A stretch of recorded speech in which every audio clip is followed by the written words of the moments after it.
Kabihasnan ti relihiyon ng ating hinahangad ng henerasyon.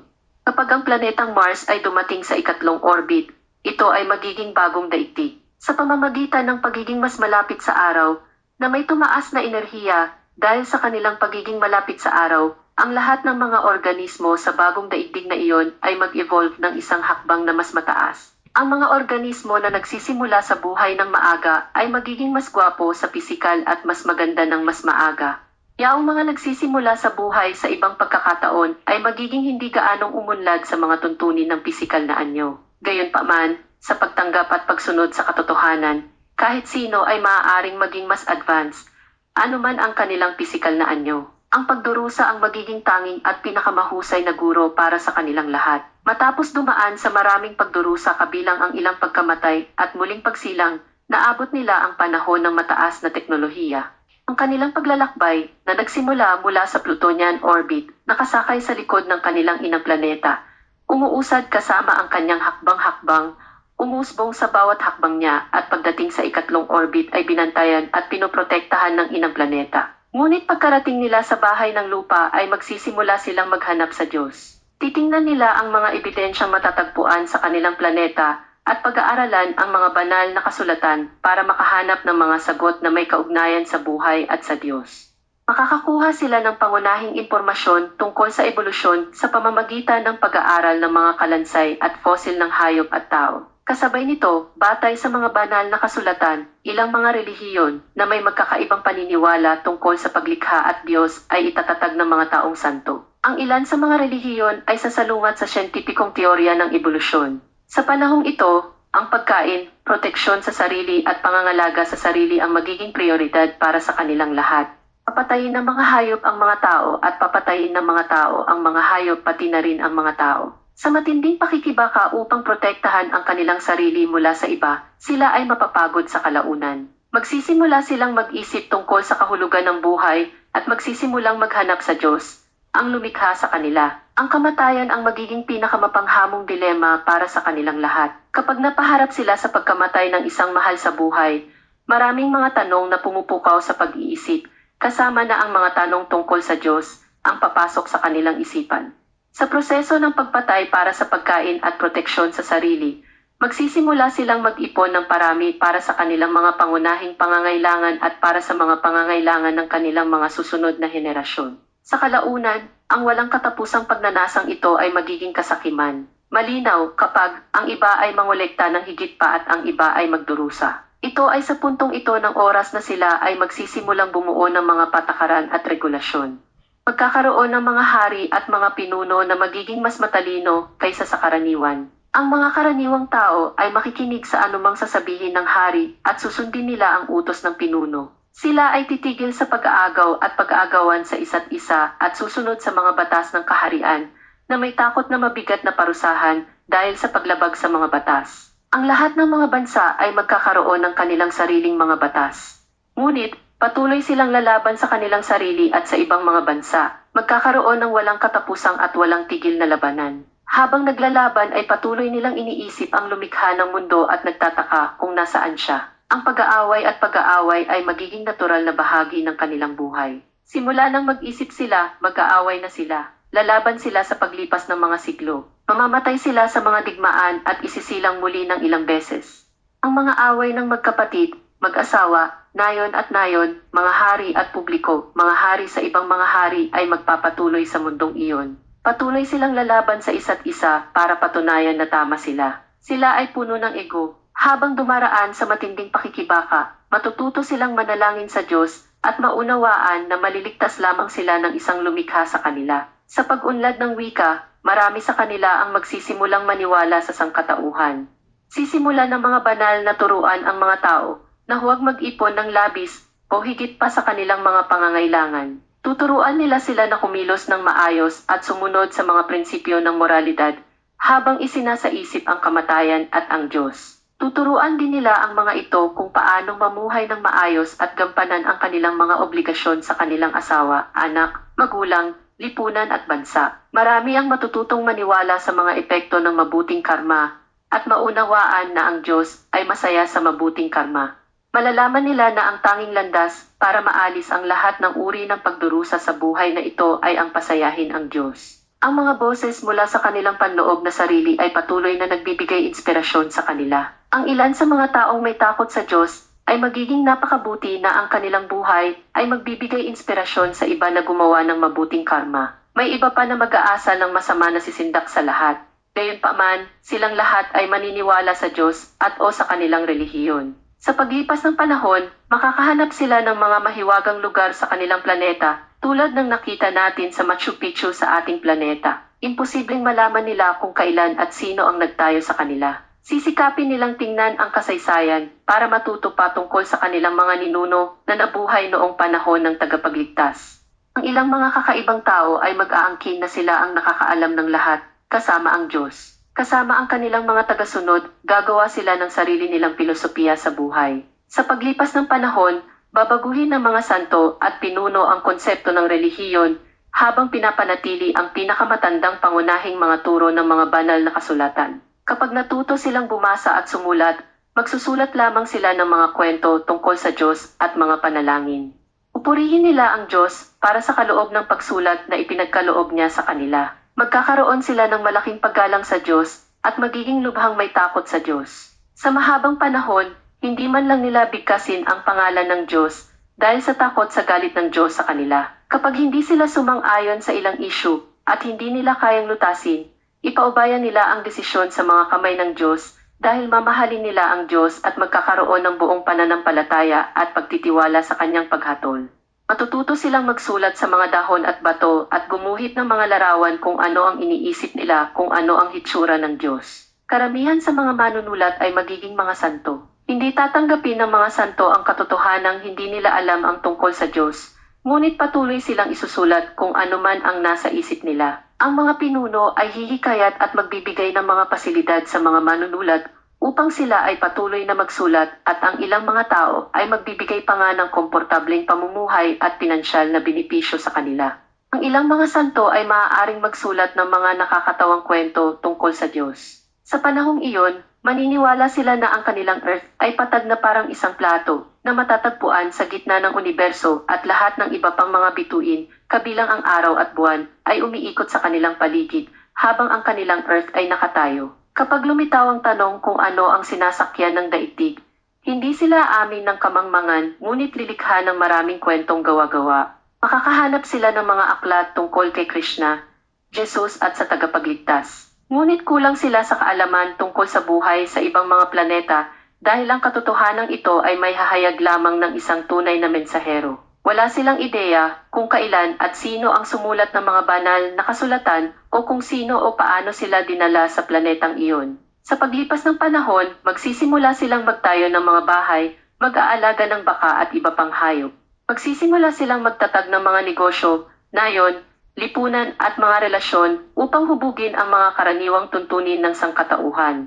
Ang perpektong relasyon sa pagitan ng mag-asawa ay magiging pangunahing issue para sa kanila. Mamaya, mag-iimbento sila ng kuryente at lahat ng iba pang electronics gaya ng mga tren, telepono at eksakto tulad ng ginawa namin. Mananatili rin silang nakatutok sa mga banal na kasulatan na may pag-asang malutas ang mga misteryo ng buhay at makahanap ng mga solusyon sa mga problema sa buhay. Karagdagan pa, patuloy silang magsisikap na hanapin ang Diyos. Ang pagbabasa ng mga banal na kasulatan, pagsasalin ng mga ito, at pagkuha ng mga hindi nabubunyag na mga lihim mula sa mga ito ay magiging masyadong masalimuot at mahirap para sa kanila, kahit na ang kanilang kakayahang umunawa ay bubuti. Minsan, sa halip na makahanap ng solusyon, maaari silang humantong sa mas maraming tanong at mas maraming problema. Ang ilan sa kanila ay magsasawa sa lahat ng nakalilitong kasulatan at magiging mga banal. Sasabihin ng mga banal na iyon sa mga tao na itapon ang mga walang kwentang kasulatan at sa halip ay yakapin ang sangkatauhan at gamitin ang mga pamumuhay na itinatag nila. Ngunit, sa kasamaang palad, hindi nila kailanman maaalis ang mga banal na kasulatan. Kahit na gawin nila, sila ay kumapit sa mga banal na kasulatan ng revolusyonaryong santo. Lalabas sila sa isang balon at agad na tumalon sa isa pa. Kung minsan, sa kanilang madilim na kamangmangan, lalo na sa mga oras ng pagkabigo at kapag hindi nila alam kung ano pa ang gagawin, hihingi sila ng patnubay mula sa mga banal na kasulatan upang aliwin sila. Ngunit, Dahil ang karamihan sa mga kasulatan ay puno ng mga pagkakamali, hindi nila magagawang iba ang tamang landas sa maling landas. Magiging makapangyarihan ang mga hari at pinuno. Ang mga tao ay makikinig sa mga pinuno o mga hari na nagbibigay daan sa kanila na panatilihin ang kanilang naipon na yaman. Bilang kapalit, ang hari ang mag-aalaga sa kanila at magsasagawa ng hustisya kung kinakailangan. Magagawa niyang sirain ang anumang kasulatan at anumang pilosopiya o itaas ang anumang pilosopiya sa tuktok. Magtatayo siya ng anumang monumento na nais niyang itayo sa pangalan ng Diyos. Ang buong populasyon ay walang sawang magtatrabaho para sa mga hari o pinuno. Ang sinumang sumasalungat sa kanila ay mapaparusahan ng labis na walang sinumang maglalakas loob na mag-isip na labag sa kanyang kagustuhan. Sa panahong iyon, magkakaroon ng mga kontinente na may mga pangalang katulad ng sa ating planeta, tulad ng Amerika, Asya at B. Ang mga tao na responsable sa paglikha ng nakakatakot na kasaysayan dito sa ating planeta ay higit na kapupuotan ng mga tagasunod ng bagong tagapagligtas. Ang lahat ng relihiyong umiiral sa ating kasalukuyang panahon ay lilitaw muli sa panahong iyon. Ngunit ang bagong relihiyon na nilikha ng mga tagasunod ng bagong tagapagligtas ay higit na igagalang sa planetang iyon. Ang kanilang mga pamumuhay at ang paraan ng pagdarasal na itinatag ng mga hari ay magkakaiba. Halimbawa, ang mga tao mula sa lupang gumagawa ng wax ay gagamit ng wax sa kanilang mga panalangin at ang lupang gumagawa ng niyog ay gagamit ng mga niyog. Gagamit sila ng iba't ibang wika para sa kanilang mga panalangin. Mag-iiba din ang kanilang paraan ng pananamit. Ang mga taong nakatira sa mga mainit na lugar ay magsusuot ng maluwag na damit, samantalang ang mga taong nakatira sa malamig na mga lugar ay magsusuot ng mas mabibigat na damit tulad ng mga Amerikana at kapag tumingin sila sa mga kalapit na bansa, malalaman nila na ang kanilang paraan ng pananamit at pagdarasal ay ganap na naiiba sa kanilang sarili. Hindi nila mauunawaan ang dahilan ng pagkakaiba at maniniwala na ang mga tao sa ibang mga bansa ay ateista o hindi mananampalataya sa Diyos. Mamahalin nila ang kanilang sariling pamumuhay at kamumuhian ang mga laganap sa mga karatig bansa. Kapupuotan nila ito hanggang sa hindi na sila mangangahas na magdala ng ibang mga kasulatan sa kanilang mga tahanan. Ang pag-iisip lamang na pumunta sa kanilang mga lugar ng pagdarasal o kahit na tumingin sa kanila mula sa malayo ay manginginig sila sa puot at takot. Ibigin nila ang kanilang Diyos, ngunit ang pagkamuhi sa iba ay laganap sa lahat ng dako. Sa pangalan ng Diyos ay lulubog sila sa karagatan ng mga pampasaherong barko, papatumbahin ang mga pampasaherong eroplano mula sa langit, pasabugin ang mga pampasaherong tren, bus at susunugin ang mga tao ng buhay sa kanilang mga tahanan o itatapon sila ng buhay sa mga balon. Papalitan nila ng sarili nilang prayer house ang mga prayer house na kabilang sa ibang relihiyon. Susunugin nila ang mga banal na aklat ng ibang relihiyon at ibabalik ang mga tagasunod sa kanilang sariling relihiyon sa pamamagitan ng kapangyarihan ng espada at pera. Gagawin nila ang lahat para ma-convert ang iba sa kanilang pilosopiya at paraan ng pamumuhay. Ipahayag nila ang kanilang dakilang pagmamahal sa kanilang Diyos sa pamamagitan ng pagbubuo ng magagandang awit at tula, pagsulat ng mga kwento at libro, at umaawit ng kanyang kaluwalhatian. Gagawa sila ng magagandang musika na magpapakilos sa mga nakikinig. Mangilid ang mga luha sa kanilang mga mukha kapag pinag-uusapan nila ang kanilang kahangahangang Diyos, ang kanyang kabaitan, ang kanyang pagiging mapagpatawad at ang kanyang kabutihan. Ang kanilang pag-ibig sa kanilang Diyos ay magiging napakadakila na sa kabila ng pag-awit ng kanyang kaluwalhatian sa isang sinaunang patay na wika na hindi nila naiintindihan, ang kanilang mga ulo ay umiikot. Yung ang mga tao ng ibang relihiyon ay magtalo tungkol sa kanilang relihiyon o pumupuna sa kanilang pagmamahal sa Diyos, hindi nila hahayaan na sila ay hindi masaktan. Ang hindi pagpaparaan sa relihiyon ang magiging dahilan ng kanilang patuloy na pag-aaway at pag-aaway. Sa wakas, ang kanilang musika, ang kanilang kaalaman sa relihiyon, ang kanilang mga bahay, ang kanilang mga sasakyan, at ang kanilang mga tagumpay ay umabot sa napakataas na antas ng pagiging sopistikado na sila ay magiging mayabang at naniniwala na sila lamang ang may ganitong karunungan sa universo. Kabalintunaan, mga siglo bago ang panahong ito, noong wala pa sila, ganoon pa rin ang paniniwala nila. Ngunit ngayon, magiging mas siyentipiko at matalino ang kanilang diskarte sa panloloko sa iba. Maraming sikat na gutom at pera ang mga banal na mag-aangkin na sila ang tagapagligtas, Diyos o sugo ng Diyos. Mas maraming politikong mahilig sa pera ang magiging corrupt, eksperto sa panloloko sa publiko at pangangamkam ng boto. Maraming tao ang mag-iipon ng pagkain na makakakain ng milyon-milyon at maimbak ito sa mga ligtas na lugar. Hamunin nila si Yama, ang Diyos ng kamatayan. Ang mga mahihirap ay magpupuri sa mayayamang tao, na ang kasakiman ay magdudulot ng kamatayan sa milyon-milyong nagugutom na tao. Sisikat ng media ang mayayamang magnanakaw, kakalat ang kalikuan. Ang mga santo ay magiging mas maraming pera. Nalilito sa mga relihiyosong mga ngaral, hindi nila makikilala ang Diyos hanggang sa araw ng apokalipse o ang grand event. Magtatayo sila ng malalaking simbahan, templo at sa pangalan ng kanilang tagapagligtas. Malalaman nila na kami, ang kanilang mga ninuno, ay nakaposas, ikinadena, at itinapon ang tunay na tagapagligtas sa bilangguan. Sa kanilang mga prayer house, gagawa sila ng scenery ng mind-blogging event na ito. Sa kanilang prayer house, gagawa sila ng rebulto ng isang inosente, stressed, traumatized, malungkot at malungkot na babae na nakakulong sa isang maliit na selda ng bilangguan. Maraming tao ang magsisindi ng kandila sa harap ng selda ng bilangguan at magdadasal na nagsasabing, Aming Diyos, aming ina ng awa, mangyaring ilabas mo kami, ang aming mga kaluluwa, sa kulungang ito, mga katawan. Mangyaring alisin ang aming mga sakit at paghihirap. Maraming mga ngaral ang gagawa ng iba't ibang interpretasyon ng nakulong na babae at sasabihin na ang tagapagligtas ay hindi nakakulong. Ito ay paraan lamang ng Diyos sa pagpapaliwanag na tayo, ang kaluluwa ay nakakulong sa katawan na ito o sa loob nitong parang kulungan na mundo at tanging ang mahabaging Panginoon lamang ang makapagpapalaya sa atin mula sa kulungang ito ng maya at ati. Magkakaroon ng libu-libong simbahan sa ang pangalan ng tagapagligtas na ito. Maraming simbahan at templo ang magkakaroon ng diamond-dotted statues ng nakakulong na Holy Lady. Ang mga tao ay magkakaroon ng diamond-dotted gold pendants para mapabilib ang iba na naniniwala sila sa tagapagligtas na dumating sa earth para iligtas ang mabubuting tao.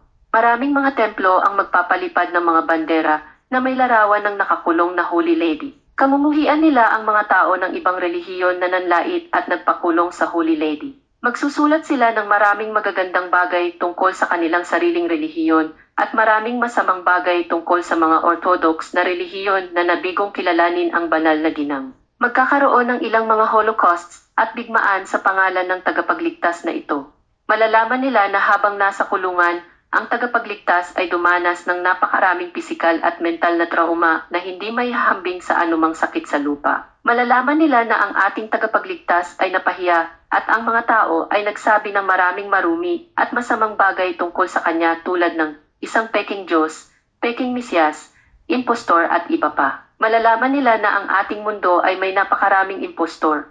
Wad na Diyos, wad na guru, at mga pinunong kumikita ng pera na umunlad ng mabilis sa ating mundo. Ang mga huwad na Diyos na iyon ay ginawang milyonaryo at bilyonaryo ng kanilang mga ignorante na tagasunod. Minahal at sinuportahan ng mga mangmang ang kasinungalingan. Kamumuhian nila ang kasaysayan na ating nilikha, ngunit matututo sila mula dito at sisikaping huwag ulitin ang parehong mga pagkakamali. Magsasalita sila tungkol sa iba pang hindi makataong mga bagay na ginawa natin at sa gayoy napupuot sa ating mga hangal na aksyon. Ngunit sa bandang huli, kapag lumitaw sa kanila ang kanilang tagapagligtas o avatar, gagawin nila ang parehong mga pagkakamali na ginawa natin o ginawa ng mga taong nauna sa atin. Sila rin ay magiging mga hangal, egotistical, gutom sa papuri, matigas ang ulo at sakim. Ang dami ng pagdurusa na kanilang pagdadaanan ay katumbas ng pagmamahal na kanilang bubuo sa Diyos. Kapag nagsasalita tungkol sa Diyos, ang kanilang mga mata ay mapupuno ng luha. Lubos nilang mamahalin ang isang hindi nakikitang Diyos. Lagi silang handang gawin ang anumang bagay sa pangalan ng Diyos. Tatangi sila para sa tulong ng Diyos. Ang kakaibang bagay ay hindi nila tatanggapin ang katotohanang hindi nila kilala ang Diyos. May isip nila ang Diyos sa maraming nakakatawa at iba't ibang anyo. Magkakaroon din sila ng dos-dosenang iba't ibang mga banal na kasulatan at paraan ng pagdarasal. Sa kanilang mga puso, malalaman nila na walang tunay sa kanilang mga banal na kasulatan at kakaibang paraan. Ngunit ang kanilang mga kaakuhan ay magiging napakalakas na mas gugustuhin nilang mamatay kaysa aminin ito. Papatayin nila ang sinumang magtangkang sabihin sa kanila ang katotohanan. Ang mga bulag na iyon ay magiging ganap na pera at si Adharma ang mamamahala sa buhay ng lahat. Sa atin na makapasa sa pagsubok at makarating sa langit, malalaman natin ang sanhi ng kanilang mga problema at ang mga solusyon. Mula sa langit, ang mga perpektong nilalang ay maaawa sa kanila at gugustuhin nilang sabihin sa kanila, o matigas ang ulo at inosenteng mga tao, huminto sa pakikipaglaban. Walang anuman sa mga walang kwentang relihiyon na iyon, kaya umalis na sila. Maging mabuting tao. Ibahagi ang iyong pera at pagkain sa mga taong nagugutom at nangangailangan. Hindi ka magtatagal sa lumilipas na bahay ng earth na iyon. Itigil ang pagsunod sa mga espiritual na pinunong may pag-iisip sa pera. Direktang makipag-ugnayan sa iyong inang planeta at sa Diyos sa gitna ng iyong planeta. Subukang unawain ang mga himala ng iyong inang lupa at ang nagbibigay buhay sa kanyang sinapupunan. Wala kang mapapala sa patuloy na pagkilos sa iyong mga hangal na paniniwala, ngunit kung magiging mabuting tao ka, tanggapin ang katotohanan at gawin ang mabuting karma, ang lahat ng iyong pagdurusa ay titigil. Magtiwala sa katotohanan, magtiwala sa iyong Diyos, at magtiwala sa iyong karma. Nasa iyong mga kamay ang iyong kinabukasan.